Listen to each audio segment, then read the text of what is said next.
Hello, everyone, and welcome to the latest installment in Applied Marketing Sciences Litigation webinar series. Today's presentation is entitled Conjoint Analysis, Providing a Basis for Damages in Class Action Litigation.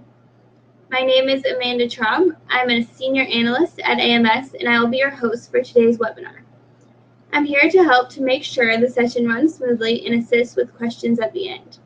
Today, I join Amanda Ford and Steve Gaskin, our two co-presenters. Amanda Ford is a senior manager at Applied Marketing Science and has been with AMS for over 7 years. During that time, she has aided our litigation survey experts in conjoint analysis for class action cases, among many other surveys for litigation. I am also joined today by Steve Gaskin. Steve is a principal at Applied Marketing Science and serves as an expert witness for legal cases, with a specialty in conjoint analysis for class action. Welcome, Steve and Amanda. Thank you. Thanks, Amanda. The purpose of our webinars is to provide a short presentation highlighting key topics related to litigation surveys. These presentations are not comprehensive, but instead discuss how conjoint analysis has been used in class action litigation and how it works. We will take questions at the end, and I'd encourage you to submit questions by typing them in the chat window on the right side of your screen. We are recording the session as well, and will provide the recording to all participants after the session. With that, let's begin. Thanks, Amanda. Before we begin, it's important to understand the history of conjoint and its acceptance for use in litigation cases. Surprisingly, up until about 40 years ago, survey results in general were not accepted as evidence in legal proceedings. But in 1975, Federal Rule of Evidence 703 clarified the issue, saying that surveys were allowed if they were of a type reasonably relied upon by experts in the particular field, informing opinions or inferences upon the subject. The focus also shifted to whether surveys were conducted in accordance with generally accepted survey principles, and the results were used in a statistically correct way. Today, litigators work with survey researchers to obtain information on people's attitudes, behavior, and preferences.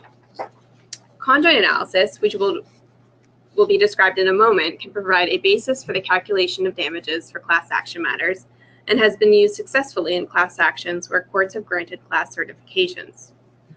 Conjoint analysis also has been used for patent infringement cases in order to establish a reasonable royalty for the patents at issue. And an example you may have heard of is the Apple versus Samsung case, with Steve working under the direction of expert John Hauser, one of AMS's co-founders. That brings us to today's webinar, in which we focus on how conjoint analysis can be used in class action litigation matters.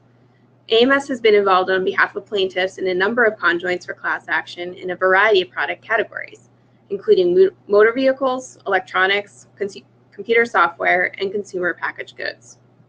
Conjoint analysis is not just used in litigation.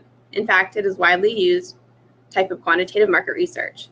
It has been around for over 45 years, the subject of an enormous amount of academic research, and is routinely used by major corporations in many industries to make important business decisions.